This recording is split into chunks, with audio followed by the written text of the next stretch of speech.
Muchas gracias. Tiene la palabra el señor Raigo Candamil.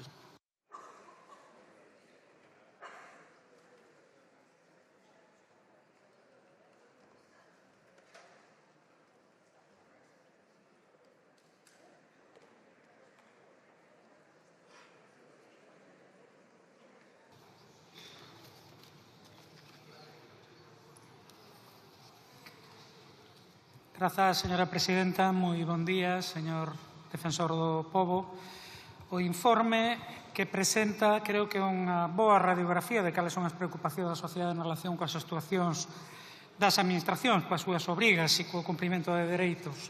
No caso da Galiza, moitos dos asuntos abordados no informe foron motivo de iniciativas parlamentares en casos reiteradas por parte do BNG. E non é casualidade, non é simplemente que o noso labor aquí responde á realidade do noso país, ás preocupacións da nosa xente, que son as nosas, e o noso objetivo é resolver os problemas para mellorar a calidade de vida e benestar das clases populares do noso país.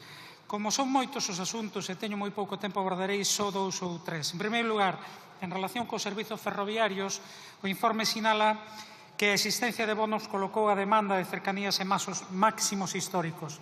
Mágoa que na Galiza non poidamos aínda disfrutar deste servizo esencial para mellorar a mobilidade urbana, mas continuamos pelexando para telo canto antes.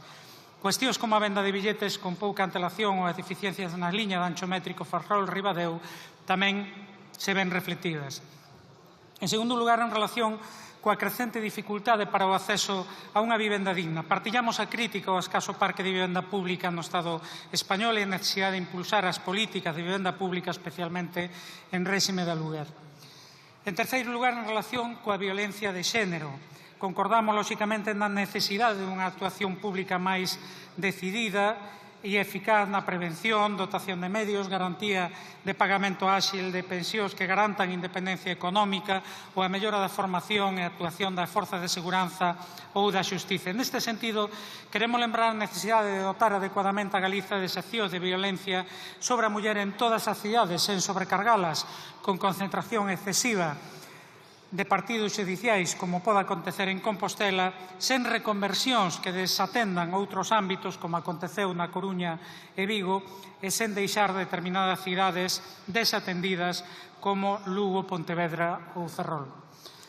Ademais, non nos sorprenden as queixas referidas á desprotección ambiental, temos que dicir máis unha vez altre e non, os abusos da banca ou a exclusión financeira, as deficiencias de servizos de telefonía móvil, internet,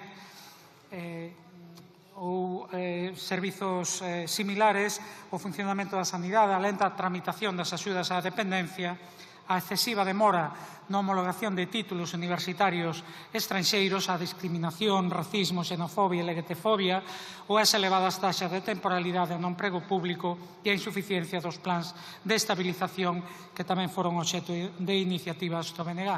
E, por último, parécenos moi oportuna a actualización do informe sobre abusos sexuais por parte da Igrexa Católica, porque este é un ámbito en que, sen dúbida, hai que continuar actuando até facer xustiza coas vítimas. Moito obrigado. Muchas gracias, señor Raigo. Tiene la palabra la señora Santana Perera.